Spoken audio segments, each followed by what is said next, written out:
الحمد لله نحمده ونستعينه ونستغفره ونعوذ بالله من شرور أنفسنا ومن سيئات أعمالنا من يهدي الله فلا مضل له ومن يضلل فلا هادي له وأشهد أن لا إله إلا الله وحده لا شريك له وأشهد أن محمدا عبده ورسوله أما بعد فإن خير الحديث كتاب الله وخير الهدي هدي محمد صلى الله عليه وسلم وشر الأمور محدثاتها وكل محدثة بدعة وكل بدعة ضلالة وكل ضلالة في النار.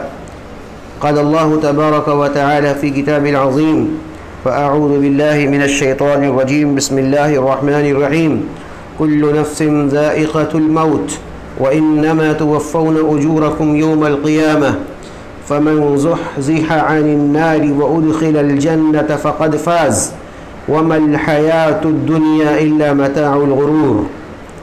رب اشرح لي صدري ويسر لي أمري واحلل عقدة من لساني يفقه قولي سبحانك لا علم لنا إلا ما علمتنا إنك أنت العليم الحكيم. حمد و ثنا، تعریف و توصیف سب اس اللہ رب العالمین وحدہ لا شریک کے لیے لائق و سزاوار ہے جو اس پورے کائنات کا اکیلا اور تنہا خالق و مالک اور مدبر ہے. درود اور سلام نازل ہو آخری نبی جناب محمد الرسول اللہ صلی اللہ علیہ وسلم پر. محترم خواتین حضرات، الفرقان اسٹڈی سینٹر جو آپ کے اس علاقے کا ایک خالص دینی ادارہ ہے،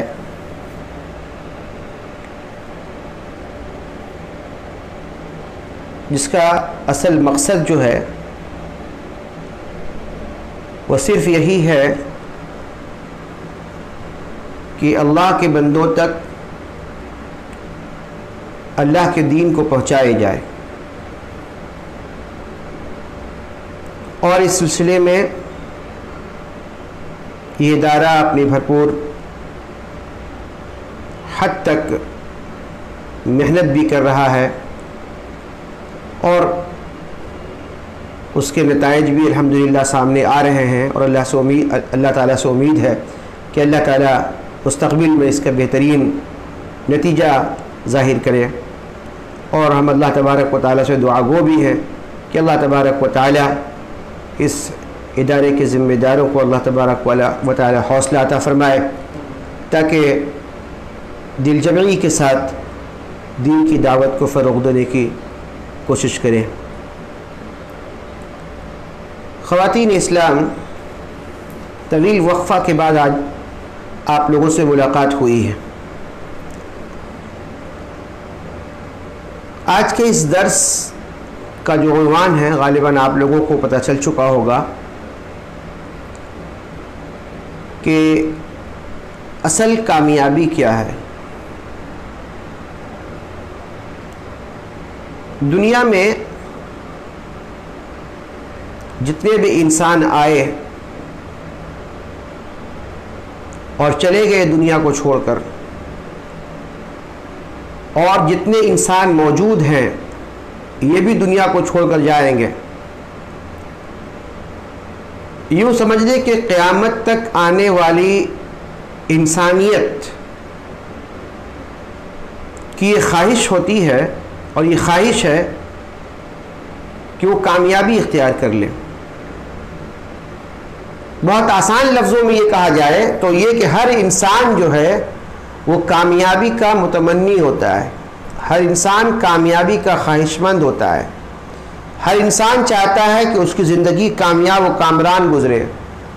کوئی انسان نہیں چاہتا کہ وہ نقصان اور خسارہ والی زندگی گزارے.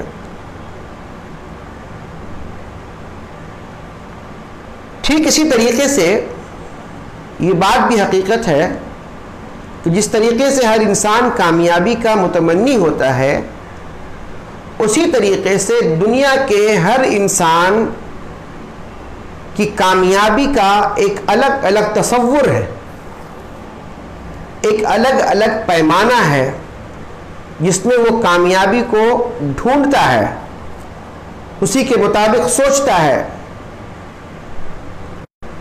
اگر کوئی انسان اپنی زندگی میں کوئی اپنے کسی ایم کو، اپنے کسی نشانے کو پہنچ جاتا ہے تو وہ سوچتا ہے کہ ہم کامیاب ہو گئے۔ اسی طریقے سے کوئی انسان اپنے بچوں کو ڈاکٹر بنا دیتا ہے تو وہ سوچتا ہے کہ ہم کامیاب ہو گئے۔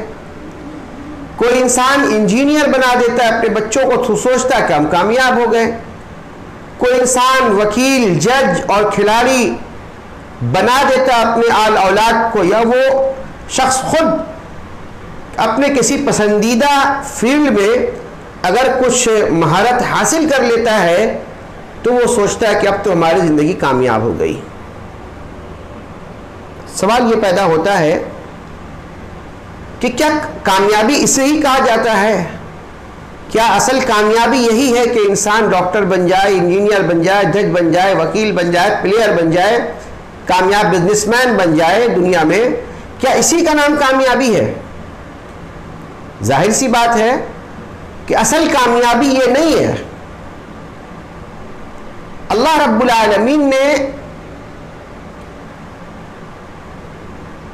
جس کامیابی کو اختیار کرنے کے لیے اور جس کامیابی کو حاصل کرنے کے لیے ہمیں دنیا میں بھیجا ہے، یہ وہ کامیابی نہیں ہے۔ تو پھر کامیابی ہے کیا؟ کامیابی کسے کہا جاتا ہے؟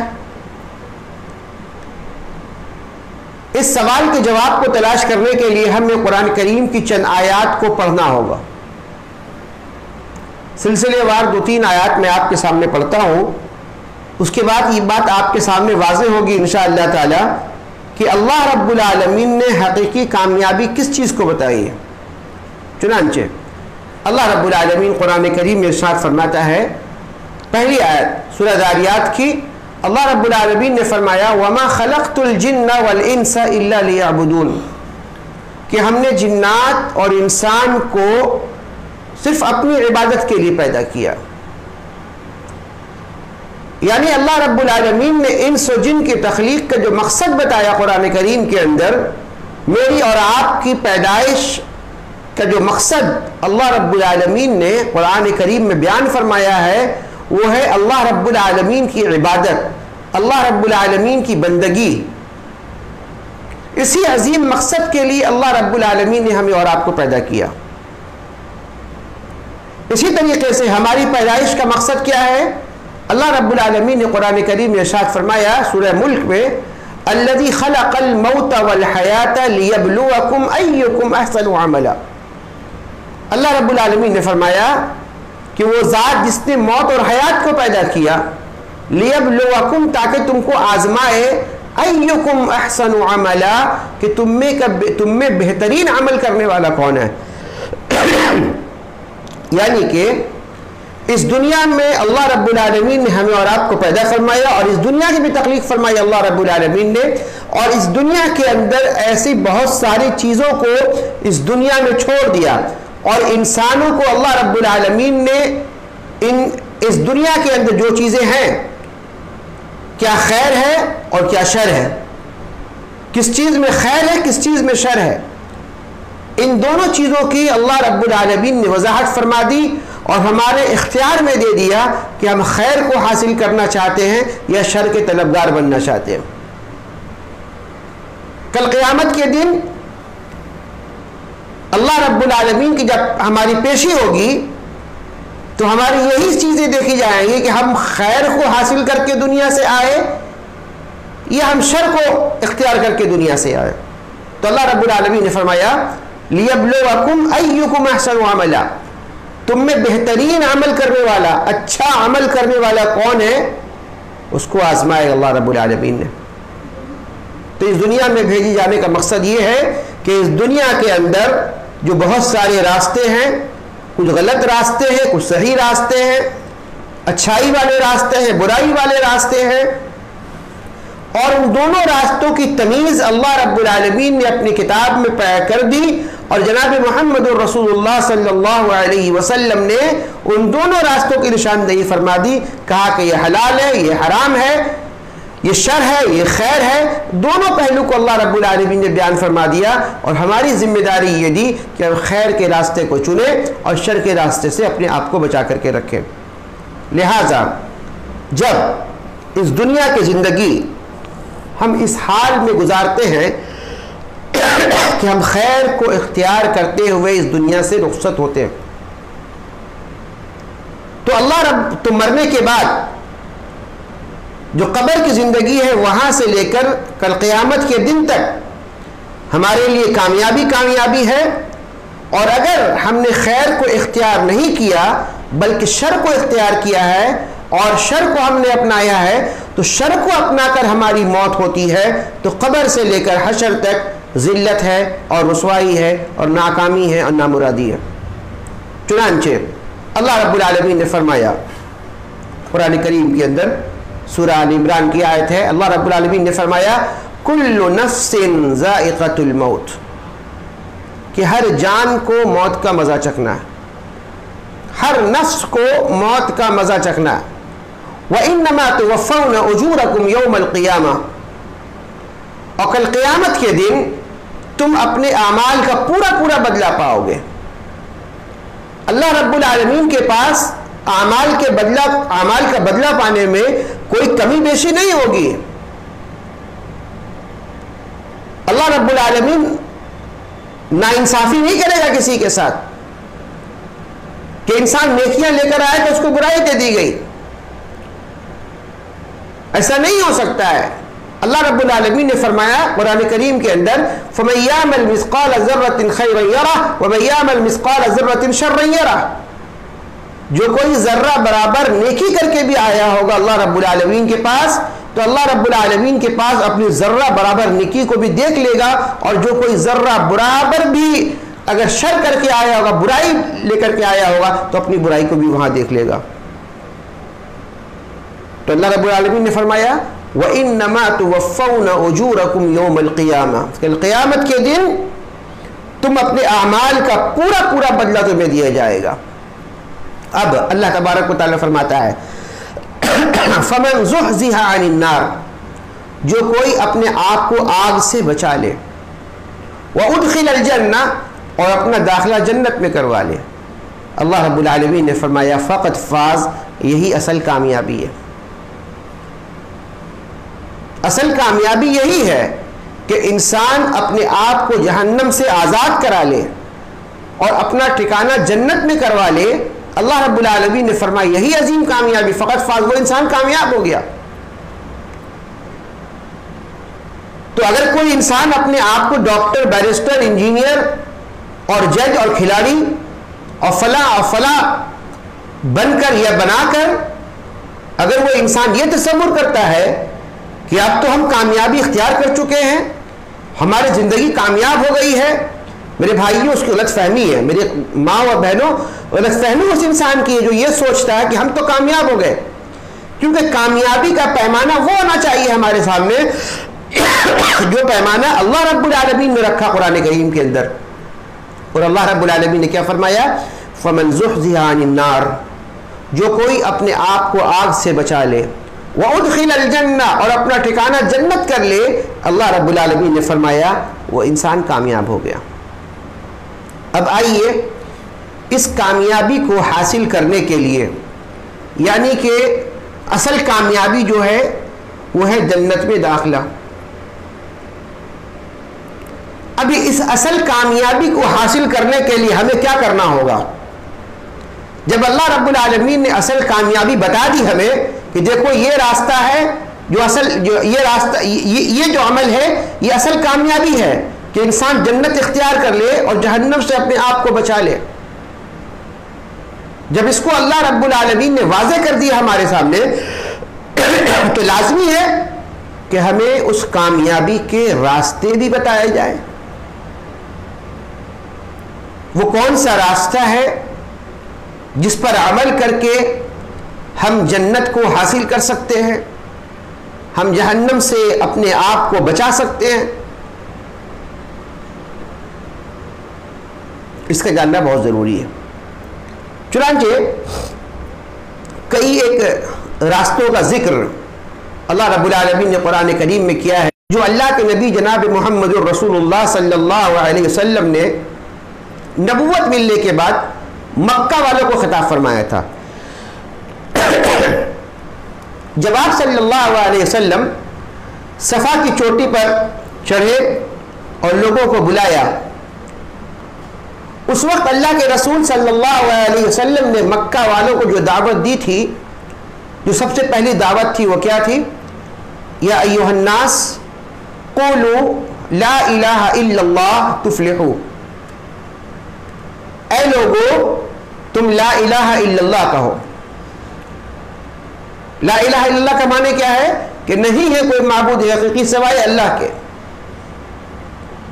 رسول اللہ صلی اللہ علیہ وسلم نے فرمایا قولوا لا الہ الا اللہ، تم کہو کہ اللہ کے علاوہ کوئی معبود حقیقی نہیں ہے، تفلحوا، تم کامیاب ہو جاؤ گے۔ محمد رسول اللہ صلی اللہ علیہ وسلم نے مکہ والوں کو کامیابی کے اختیار کرنے کے لیے، کامیاب زندگی گزارنے کے لیے جو سب سے بڑا اور سب سے پہلا اور سب سے عظیم نسخہ جو رسول اللہ صلی اللہ علیہ وسلم نے بیان فرمایا پوری آبادی کے سامنے، وہ کیا ہے کہ اللہ رب العالمین کی عبادت میں کسی اور کو شامل مت کرو، اس رب کی عبادت صرف اکیلے اس اللہ رب العالمین کی عبادت کرو۔ لا الہ الا اللہ، کوئی الہ نہیں ہے، کوئی معبود نہیں ہے سوائے اللہ کے۔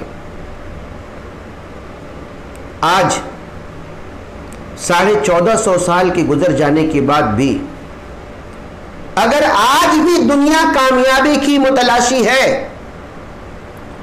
اور کامیابی چاہتی ہے، تو آپ یقین مانیں وہ بل گیٹس بن جائے، وہ کوئی بھی بن جائے، دنیا کا بڑے سے بڑا کاروباری، بڑے سے بڑا ارب پتی کوئی بھی انسان ہو، اگر اس کی زندگی میں توحید نہیں ہے، اس نے اپنی زندگی میں صرف اللہ رب العالمین کو الہ تصور نہیں کیا، صرف اللہ رب العالمین کی عبادت اور اللہ رب العالمین کی بندگی نہیں کی، وہ انسان کبھی کامیاب نہیں ہو سکتا۔ دنیا اگر اس کو اپنے ہاتھوں سے کامیابی کی سرٹیفکیٹ بانٹتا رہ جائے اور پوری دنیا مل کر کے اس کو کامیاب گردانتا چلا جائے کہ انسان تو کامیاب ہے کامیاب ہے، لیکن میں بڑی ذمہ داری کے ساتھ کہہ رہا ہوں وہ انسان کامیاب نہیں ہو سکتا ہے جو انسان اللہ رب العالمین کے بتائے وہ اس پیمانے کے مطابق نہیں اترتا ہو۔ کیوں؟ کہ جس انسان نے اپنی زندگی میں اللہ رب العالمین کی عبادت نہیں کی، صرف اللہ کی عبادت نہیں کی، وہ انسان کبھی جنت میں داخل نہیں ہو سکتا۔ اپنی زندگی میں اگر توبہ نہیں کرتا ہے انسان اور ایسے ہی مر جاتا ہے تو انسان کبھی جنت میں داخل نہیں ہو سکتا۔ کیوں؟ اللہ رب العالمین نے فرمایا قرآن کریم کے اندر اِنَّهُ مَن يُشْرِكْ بِاللَّهِ فَقَدْ حَرَّمَ اللَّهُ عَلَيْهِ الْجَنَّةِ، کہ بے شک وہ جو اللہ رب العالمین کے ساتھ شرک کرتا ہے، فَقَدْ حَرَّمَ اللَّهُ عَلَيْهِ الْجَنَّةِ، اللہ رب العالمین نے اس پر جنت کو حرام کر دیا، اللہ اس پر جنت حرام کر دی گئی ہے، لہذا وہ جنت میں داخل ہی نہیں ہو سکتا۔ اور اللہ رب العالمین نے کامیابی کی جو کامیابی حاصل کرنے کے جو راستے بتائے ہیں وہ کیا ہے؟ وَأُدْخِلَ الْجَنَّةِ، وہ انسان اپنا داخلہ جنت میں کروا لے وہ انسان کامیاب ہے۔ یہاں تو اللہ رب العالمین فرماتا ہے کہ وہ انسان اس پر جنت حرام کر دی گئی ہے، جو انسان اللہ رب العالمین کے ذات، اس کے صفات، اس کے کمالات، اس کے اختیارات، اس کی عبادات میں کسی اور کو بھی شامل ٹھہراتا ہے، چاہے نبی ہو، چاہے ولی ہو، چاہے جنات ہو، چاہے فرشتے ہوں، چاہے زندے مردے ہوں، کوئی بھی ہو، کسی کو بھی، شجر کو، حجر کو، کسی کو بھی اگر شامل ٹھہراتا ہے اللہ رب العالمین کی عبادت میں، وہ انسان شرک کرتا ہے، اور شرک کرنے والے پر اللہ رب العالمین نے جنت حرام کر دی ہے۔ لہذا مشرکین دراصل ناکام ہے، وہ نامراد ہے، وہ کامیاب زندگی نہیں گزار رہا ہے، اس کی زندگی کامیابی کے ساتھ نہیں گزر رہی ہے۔ اصل کامیابی حاصل نہیں ہے اسے. تو پہلی چیز جو اللہ کے نبی جناب محمد الرسول اللہ صلی اللہ علیہ وسلم نے بیان فرمائی وہ کیا تھا؟ ایھا الناس قولوا لا الہ الا اللہ تفلحوا، اے لوگو تم کہو کہ اللہ کے سوا کوئی معبود حقیقی نہیں، تم کامیاب ہو جاؤ گے. اسی طریقے سے ایمان لانے کے بعد بھی اگر کوئی انسان ایمان لے آتا ہے لیکن ایمان لانے کے بعد اس کی جو زندگی ہے، ایک مومن کی زندگی میں اعمال صالحہ اگر نہیں ہو، اعمال صالحہ سے خالی زندگی گزار رہا ہے، اگرچہ وہ ایمان لانے کا دعویٰ کرتا ہے اور یہ کہتا ہے کہ وہ مومن ہے، موحد ہے، لیکن اس کی زندگی میں اعمال صالحہ نہیں ہے تو وہ بھی انسان کامیاب نہیں ہے. کیونکہ اللہ رب العالمین نے کامیابی حاصل کرنے کے لیے جو حکم دیا قرآن کریم کے اندر وہ کیا ہے؟ اللہ نے فرمایا، سورہ حج کی آیت ہے، اللہ رب العالمین نے فرمایا یا ایھا الذین آمنوا ارکعوا واسجدوا واعبدوا ربکم وافعلوا الخیر لعلکم تفلحون. اللہ رب العالمین نے فرمایا یا ایھا الذین آمنوا ارکعوا، اے ایمان والو رکوع کرو، واسجدوا سجدہ کرو، واعبدوا ربکم اور اپنے رب کی عبادت کرو، وافعلوا الخیر اور خیر کے کام کرو، بھلائی کے کام کرو، نیکیوں کے کام کرو. اگر ان کاموں کو تم انجام دو گے، رکوع کرو گے، سجدہ کرو گے، رب کی عبادت کرو گے اور بھلائی کے کام کرو گے تو کیا ہوگا؟ اللہ رب العالمین نے فرمایا لعلکم تفلحون، تاکہ تم کامیاب ہو جاؤ. تو یہاں اللہ رب العالمین نے کامیابی حاصل کرنے کے لیے کیا حکم دیا ہے؟ رکوع کرنا ہے، سجدے کرنا ہے اور اپنے رب کی عبادت کرنی ہے اور بھلائی کے کام کو انجام دینا. ہم سب جانتے ہیں کہ یہ رکوع اور یہ سجدہ یہ صلاح کے رکن ہے، نماز کی ادائیگی کے رکن ہے. یہ سب، یہ رکوع نماز کا حصہ ہے، یہ سجدے نماز کے حصے ہیں. تو یہ رکوع اور سجود اللہ رب العالمین کے لیے ہونی چاہیے. رکوع اللہ کے لیے، سجود اللہ کے لیے. اور اگر غیر اللہ کے لیے ہم رکوع کرتے ہیں اور سجدہ کرتے ہیں تو یہ شرک ہے اور یہ اللہ رب العالمین قبول نہیں کرتا. لہذا اگر کو کامیابی حاصل کرنا ہے اور اصل کامیابی والی زندگی گزارنی ہے ہمیں، تو ہمیں کیا حکم ملا کہ ہم رکوع قائم کریں، سجدے قائم کریں، رب کی عبادت کریں.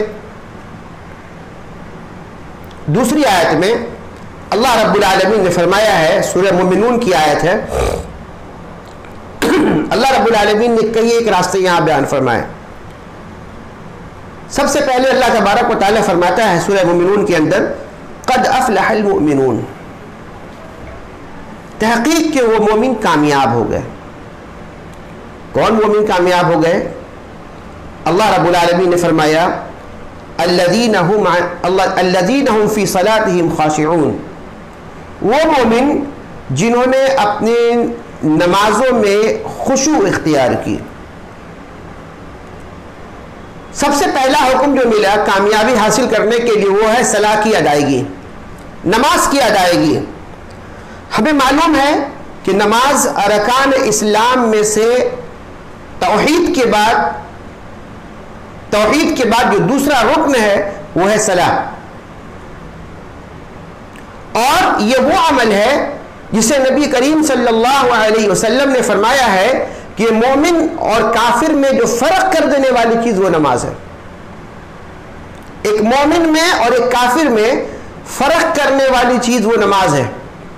چنانچہ ایک روایت ترمذی کی ہے، اللہ کے نبی جناب محمد رسول اللہ صلی اللہ علیہ وسلم ارشاد فرماتے ہیں ان اول ما يحاسب به العبد يوم القيامة من عمله صلاته.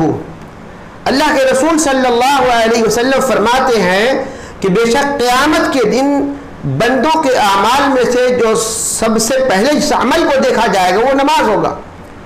فَإِن صَلُحَتْ فَقَدْ أَفْلَحَ وَأَنْجَحَ، پس اگر یہ نماز اس کی درست نکلی تو وہ کامیاب ہوگا اور وہ نجات پا جائے گا. وَإِن فَسَدَتْ فَقَدْ خَابَ وَخَسِرَ. اور اس کے اندر کوئی اگر کمی نکلی اس نماز کے اندر, وہ انسان نقصان اٹھانے والا ہوگا. تو قیامت کے دن بندوں کے صلی اللہ علیہ وسلم کی حدیث سے اس بات کا پتہ چلتا ہے کہ بندوں کے اعمال میں جو نماز کو دیکھا جائے گا, اور ایک مومن کی زندگی میں اگر نماز درست ہے تو اس کے بقیہ معاملات آسان ہو جائیں گے, اسے کامیابی حاصل ہوگی. اور اگر نماز ہی میں کوئی کمی نکلی, گڑبڑی نکلی, کوتاہی نکلی, وہ انسان ناکام ہو جائے گا, نقصان اٹھا لے گا وہ انسان, اگر اس نے اپنی زندگی میں نماز کا صحیح اہتمام نہیں کیا ہوگا. یہی وجہ ہے کہ اللہ رب العالمین نے قرآن کریم میں جا بجا نماز کے قائم کرنے کی اللہ رب العالمین تاکید فرمائی. وَأَقِيمُوا الصَّلَاةَ, نماز قائم کرو. إِنَّ الصَّلَاةَ كَانَتْ عَلَى الْمُؤْمِنِينَ كِتَابًا مَوْقُوتًا, بے شک نماز مومنوں پر اس کے وقت کے ساتھ فرض کیا گیا, بڑی تاکید کی گئی. تو کامیابی یعنی جنت میں داخلے کا جو راستہ جو بتایا گیا ہے, اس راستے میں سب سے پہلا عمل جو یہاں بیان کیا گیا ہے وہ یہ ہے کہ الذین هم فی صلاتہم خاشعون, کہ وہ انسان جو اپنی نماز میں خشوع اختیار کرتا ہے. اب اس خشوع کا معاملہ بھی بڑا عجیب ہے. خشوع کسے کہا جاتا ہے؟ دیکھیے, خشوع کا جو بہت عام فہم معنی جو محدثین اور ہمارے اسلاف نے جو بیان کیا ہے وہ کیا ہے, بہت عام لفظوں میں اگر بیان کر دوں وہ یہ ہے کہ ایک مومن اپنی نماز کو جناب محمد الرسول اللہ صلی اللہ علیہ وسلم کی سنت کے مطابق ادا کرے.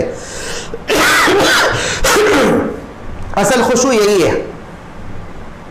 اب ہم دیکھتے ہیں خشوع کا معنی کچھ بگڑ گیا. آج ہم دیکھتے ہیں بعض مسجدوں میں جب ہم دیکھتے ہیں تو ایک بڑا سا پوسٹر لگا ہوا ہے یا فریم لگا ہوا ہے اور کچھ ہیڈنگ اس میں ہے.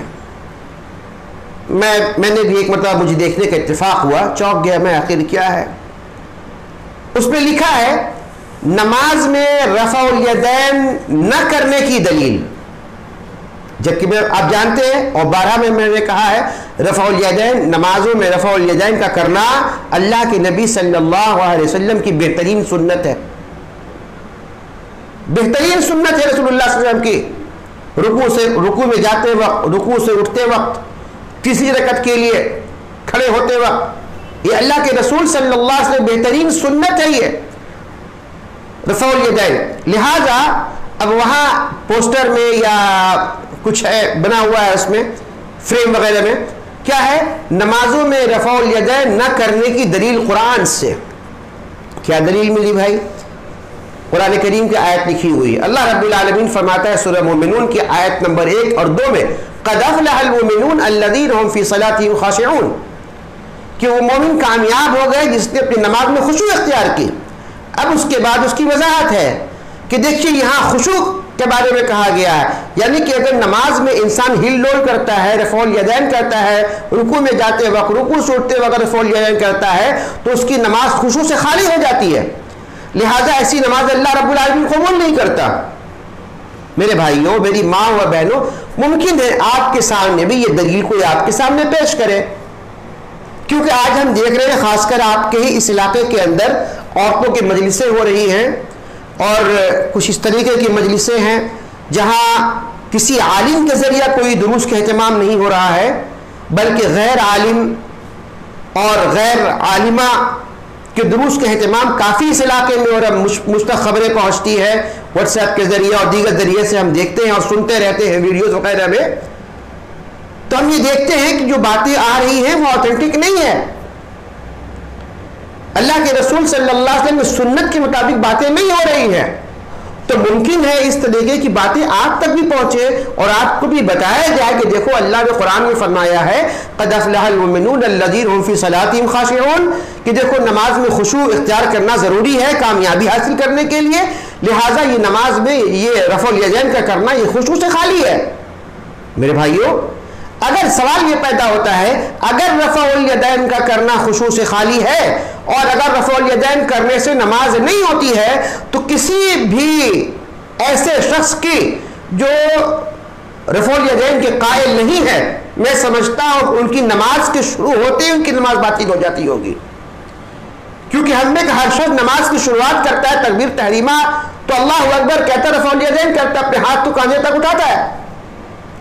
دوسری بات یہ ہے کہ اگر رفع الیدین کرنے سے نماز باطل ہو جاتی ہے، میں سمجھتا ہوں کہ سال میں 2 بار جو عیدین کی نماز ادا کرتے ہیں اور 6 مرتبہ تکبیرات کہتے ہیں اللہ اکبر ہاتھ اٹھا کر چھوڑتے ہیں، میں سمجھتا ہوں کہ سال بھر کی دونوں نمازیں ان کی باطل ہو جاتی ہے۔ تو پتہ چلا قرآن کریم سے جو آیت کی جو مثال دی جاتی ہے غلط مثال ہے۔ یہاں جس خشوع کا ذکر آیا ہے، خشوع یہ ہے کہ ہماری نماز محمد الرسول اللہ صلی اللہ علیہ وسلم کے طریقے کے مطابق ہو۔ خود نبی مکرم صلی اللہ علیہ وسلم نے فرمایا ہے، صلو کما رأیتمونی اصلی، تم نماز اسی طرح پڑھو جس طرح مجھے پڑھتے ہوئے دیکھا۔ اب ہم لوگوں نے طریقے الگ کر دیے، عورتوں کی نماز کے طریقے الگ ہیں، عورتیں بیٹھ کر پڑھیں گی، مرد کھڑے ہو کر کے پڑھیں گے، ہم نے طریقے الگ کر دیے، جبکہ رسول اکرم صلی اللہ علیہ وسلم نے کامن ارشاد فرمایا، عام ارشاد فرمایا، صلو کما رأیتمونی اصلی، مجھے جس طرح نماز پڑھتے ہوئے دیکھ رہے ہو۔ ابو بکر بھی نماز اسی طرح پڑھے، عثمان بھی پڑھے، علی بھی پڑھے، عمر بھی پڑھے، فاطمہ بھی پڑھے، عائشہ بھی پڑھے، اور تمام صحابیہ بھی پڑھتی ہے اللہ کے رسول صلی اللہ علیہ وسلم کی نماز۔ اللہ کے نبی نے یہ نہیں فرمایا کہ ابو بکر میری طرح نماز پڑھے، عمر میری طرح پڑھے، اور عورتیں جو ہے فاطمہ کو دیکھ کر نماز پڑھے، عورتیں عائشہ کو دیکھ کر نماز پڑھے۔ اللہ کے نبی نے یہ حکم نہیں دیا۔ اللہ کے نبی صلی اللہ علیہ وسلم نے عام حکم دیا کہ نماز اسی طریقے سے پڑھو جس طرح مجھے پڑھتے ہوئے دیکھا۔ اب دیکھیں فجر کی نماز اللہ کے نبی نے کیسے اٹھایا حدیث کی کتابوں کو۔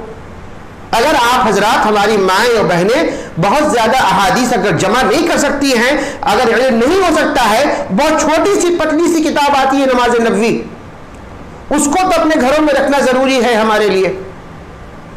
ہم اپنے گھروں میں اس چھوٹی سی کتاب کو رکھیں، پتلی سی کتاب کو رکھیں، اور اپنی سہیلیوں کو، اپنی دوستوں کو، رشتہ داروں کو اس کتاب کو تحفے میں دیں، کیونکہ ایک مومن کی زندگی میں سب سے اہم ترین عمل یہ ہے کہ مومن اپنی زندگی کا سب سے اہم ترین عمل اللہ رب العالمین کے قرب کو حاصل کرنے کے لیے اور اللہ رب العالمین کے ذکر کو اختیار کرنے کے لیے جو عمل کرتا ہے وہ نماز ہے۔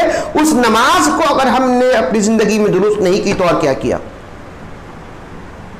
لہذا اللہ رب العالمین نے فرمایا قد افلح المؤمنون، تحقیق کہ وہ مومن کامیاب ہو گئے، الذین هم فی صلاتهم خاشعون، جس نے اپنے نماز میں خشوع اختیار کی۔ اس کے بعد اللہ رب العالمین نے فرمایا والذین هم عن اللغو معرضون، کامیابی حاصل کرنا چاہتے ہیں، کامیاب زندگی گزارنا چاہتے ہیں، کیا کرنا ہوگا؟ اللہ رب العالمین نے فرمایا والذین هم عن اللغو معرضون، جو لغویات سے اپنے آپ کو بچا کر کے رکھتے۔ لغویات کیا ہے؟ بیہودہ باتیں، بیہودہ عمل، بیہودہ ایکٹیویٹیز، یہ ساری چیزیں لغویات میں آتی ہیں۔ بیہودہ باتوں کا کرنا، فضول مذاق کا کرنا۔ اب ایک چلن ہے کہ ایک ایج کے مرد ہو، نوجوان ہو، لڑکوں میں ہو یا لڑکیوں میں ہے، اگر سیم ایج کے ہیں تو ایسی باتیں ہوتی ہیں کہ والعیاذ باللہ، اور کہا جائے بھائی جوانوں کی محفل ہے، نوجوان لوگ ہیں، لڑکوں میں ہو یا لڑکیوں میں ہیں، فضول باتیں ہوتی ہیں، فحش باتیں آپس میں ہوتی ہیں۔ تو ان فحش باتوں سے بچنا چاہیے، اجتناب کرنا چاہیے اگر آپ چاہتی ہیں کہ ہم کامیاب زندگی گزاریں۔ اسی طریقے سے لغویات میں اپنے اوقات کو ضائع نہیں کرنا ہے۔ آج لغویات میں اپنے اوقات کو ضائع کرنے کے لیے بہت ساری چیزیں ہمارے پاس ہیں۔ ہم موبائل کھولتے ہیں، بلا وجہ کے بہت سارے ایپ ہمارے پاس ہیں، بہت سارے ٹک ٹاک ہے اور فلانے کیا ہے، اور ڈانس ہے اور ناچ ہے اور گانا ہے اور ہنسی اور مذاق ہے، ٹھٹھا ہے، عجیب چیزیں ہیں۔ تو ان ساری چیزوں میں اپنے اوقات کو ہم صرف کر رہے ہیں۔ ہم دیندار ہیں، ہم جانتے ہیں کہ ہم دیندار، آپ نماز پڑھنے والیاں ہیں، آپ روزے رکھنے والیاں ہیں، آپ اللہ کا ذکر کرنے والیاں ہیں، یہ ساری چیزیں آپ کے اندر ہیں الحمدللہ، لیکن اس کے باوجود بھی کچھ اوقات ہم صرف کر دیتے ہیں اس جانب۔ اب موبائل ہاتھوں میں ہے، 10-15 منٹ کے لیے کوئی ویڈیو دیکھ لیا، کوئی ہنسی مذاق کی چیزیں دیکھ لی۔ اب ہنسی مذاق میں بھی گندگی ہے، وہاں پر فحاشیت ہے، عریانیت ہے، لغویات ہے، بیہودہ باتیں ہوتی ہیں اس کے اندر ہے۔ تو ان چیزوں سے اپنے آپ کو بچانا ہے. اگر آپ چاہتی ہیں کہ کامیاب زندگی گزارنے کے لیے تو ضروری ہے کہ لغویات سے، فحاشیت سے، بری باتوں سے اپنے آپ کو بچا کر کے رکھیں. 2 کام. تیسرا کام اللہ نے فرمایا والذین هم للزکاة فاعلون، اور وہ لوگ جو رزق میں سے، اس کے مال میں سے سال کے گزر جانے کے بعد کچھ مخصوص حصہ جو ہے اللہ رب العالمین کے راستے میں وہ نکالتے ہیں، اور جو مصارف اس کا اللہ رب العالمین نے بیان فرمایا قرآن کریم کے اندر، ان مصارف میں اس کو خرچ کرتے ہیں جسے ہم زکوٰۃ کہتے ہیں، اس زکوٰۃ پر عمل کرنے والا ہوتا ہے. تیسرا کام ہے والذین هم للزکاة فاعلون. چوتھا کیا ہے والذین هم لفروجهم حافظون الا علی ازواجهم وما ملکت الى آخر الآیہ. کہ وہ شخص جو اپنی شرمگاہوں کی حفاظت کرتا ہے، جو اپنی شرمگاہوں کی حفاظت، الا علی ازواجهم، سوائے اپنی بیویوں کے یا اپنے شوہروں کے. جو ازواج جوڑے جو ہیں، میاں بیوی کا جو رشتہ ہے، یہاں اس کے علاوہ اپنی شرمگاہوں کی حفاظت کرنے والا ہے. اس کے بعد اللہ رب العالمین نے کیا فرمایا؟ پھر ان تمام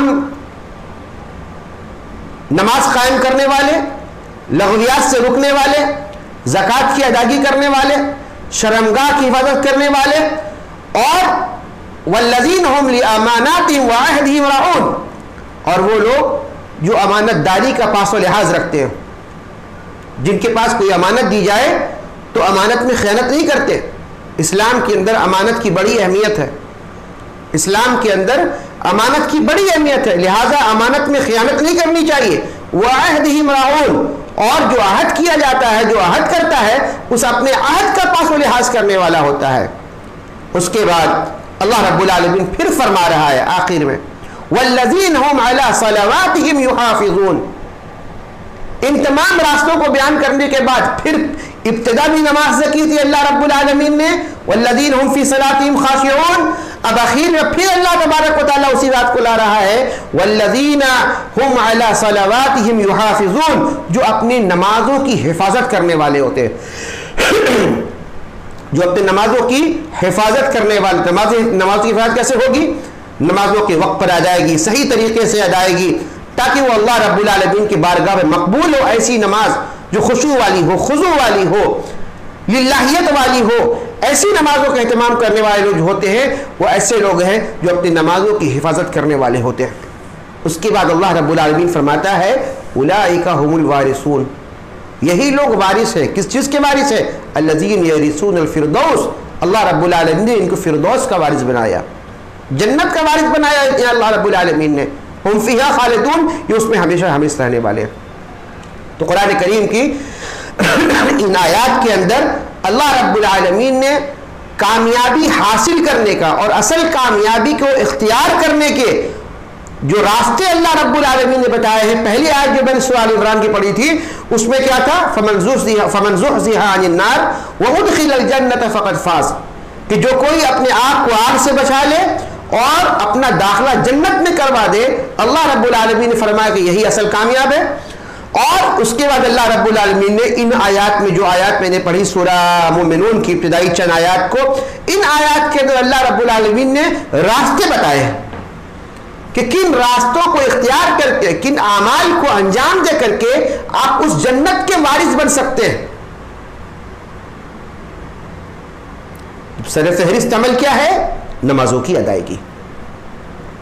نمازوں کی ادائیگی یہ سر فہرست عمل ہے یہاں پہ. لہٰذا ہمیں اپنی زندگی میں، ہم مومن ہیں تو لازمی ہے ہم اپنی زندگی میں نمازوں کا اہتمام کریں، نمازوں کی حفاظت کریں، نمازوں میں ہمیشگی پیدا کریں. کیونکہ اللہ رب العالمین کو ایسا نمازی پسند نہیں ہے جو اپنی مرضی کے مطابق نماز ادا کر لے، اپنے طریقے کے مطابق نماز ادا کر لے.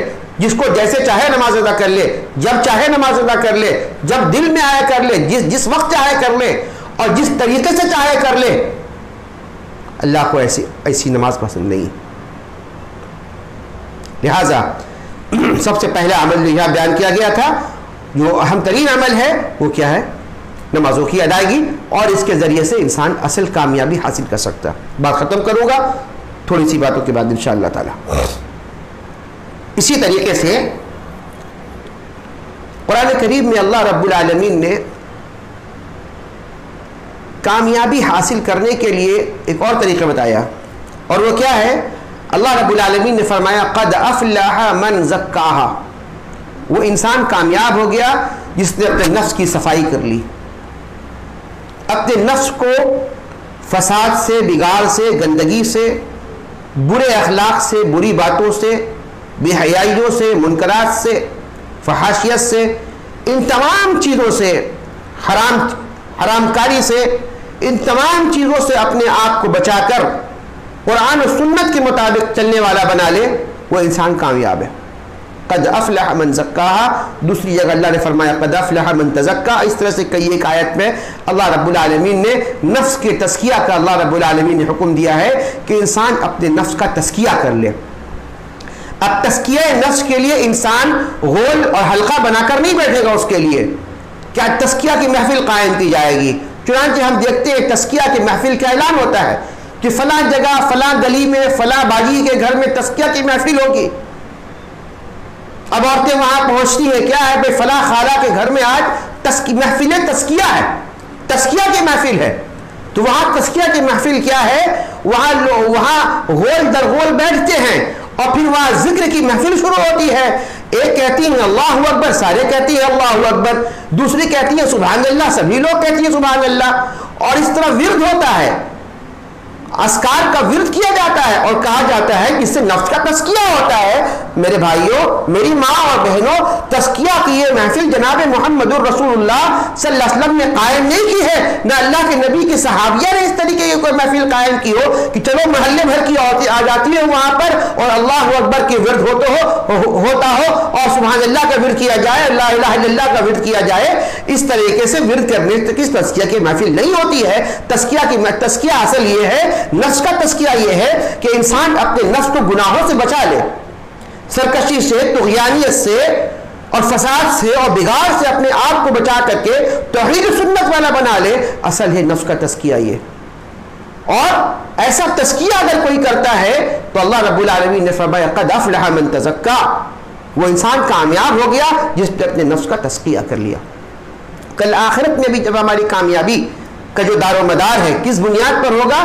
اللہ رب العالمین قرآن کریم میں ارشاد فرماتا ہے کل قیامت کے دن اس دنیا, یہ دار العمل جس میں ہم دنیا میں جو زندگی گزار رہے ہیں, یہاں سے مرنے کے بعد, قبر کی زندگی کے بعد جب حشر کی زندگی اور کل قیامت کے دن اللہ رب العالمین ہمارا میزان قائم کرے گا. ہم سب کا میزان قائم ہوگا اور ہمارے اعمال تولے جائیں گے, ہماری نیکیاں, ہماری برائیاں تولی جائیں گی, ترازو کو پلڑا لایا جائے گا اور ان پلڑوں میں ہمارے اعمال کو رکھا جائے گا, نیکیاں بھی رکھی جائیں گی, برائیاں بھی رکھی جائیں گی. اللہ رب العالمین نے کامیاب لوگ کون ہیں اس کے بارے میں بتا رہا ہے.